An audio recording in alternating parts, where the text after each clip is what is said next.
ꯑꯩꯈꯣꯏꯒꯤ ꯂꯝꯕꯤ ꯊꯣꯡ ꯑꯃꯁꯨ ꯌꯥꯎꯏ ꯄꯨꯟꯅ ꯀꯤꯂꯣꯃꯤꯇꯔ 29 ꯄꯣꯏꯟ ꯁꯝ ꯑꯩꯈꯣꯏ ꯄꯤꯑꯦꯝꯖꯦ ꯁ꯭ꯋꯥꯏ 3 ꯁꯤꯗ ꯍꯥꯞꯆꯔꯦ ꯖꯤꯔꯤꯕꯥꯝꯁꯤ ꯑꯩꯅ ꯑꯗꯨꯛꯀꯤ ꯃꯇꯤꯛ ꯅꯨꯡꯁꯤꯕꯒꯤ ꯃꯔꯝꯗꯤ ꯖꯤꯔꯤꯕꯥꯝꯗ ꯂꯩꯔꯤꯕ ꯀꯝꯃꯨꯅꯤꯇꯤ ꯈꯨꯗꯤꯡꯃꯛꯅ ꯀꯥꯡꯂꯨꯞ ꯑꯅꯤꯒꯤ ꯇꯧꯍꯟꯗꯅ ꯊꯝꯕꯤꯕ ꯏꯃꯥꯕꯦꯟꯁꯤꯡꯒꯤ ꯏꯆꯟꯁꯤꯡꯒꯤ ꯃꯔꯨꯞ ꯁꯥꯇ꯭ꯔ ꯁꯥꯇ꯭ꯔꯤꯁꯤꯡꯒꯤ ꯁꯤꯒꯤ ꯊꯧꯅꯥ ꯑꯃꯗꯤ ꯁꯤꯒꯤ ꯀꯣꯑꯣꯄꯔꯦꯁꯟꯁꯦ ꯁꯤ ꯃꯅꯤꯄꯨꯔ ꯄꯨꯝꯕꯅ ꯇꯝꯖꯅꯤꯡꯉꯥꯏꯅꯤ ꯁꯤꯒꯤ ꯊꯝꯕꯤꯔꯤꯁꯤꯅꯤ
पंचायत बॉडी सिंह मागी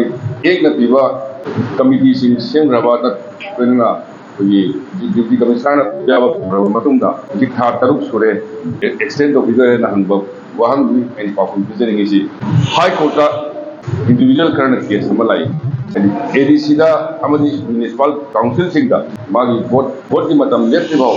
कादन लेरंबा चेयरपर्सन अमदी जिला का करो सिंह दा एडीसी की चेयरमैन सिंह दा थौ पुबदुमाइना जिला परिषद की करी लेबो मैम कोहनबियो हाइना लाकदगी कैबिनेट पुथोस फोटो मतंगा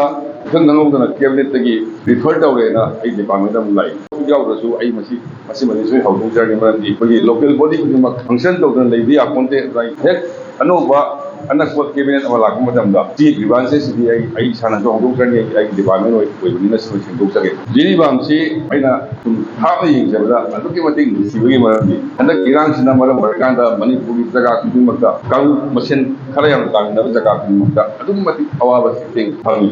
होय जिरीबाम सु अवाबा सिटिंग फंगते हाइजबदी नते अदुबो जिरीबाम दा लेबीबा कम्युनिटी खुदिमकना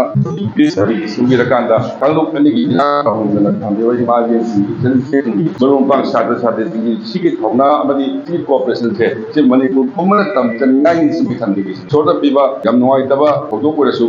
सिदगी हेना नक्सननब लंबी अमसु कोइरबनिना आइगी साइडगी आई अगम मतेंग पांगगे मयाम या वारा पासो हाइबेट साइडी सु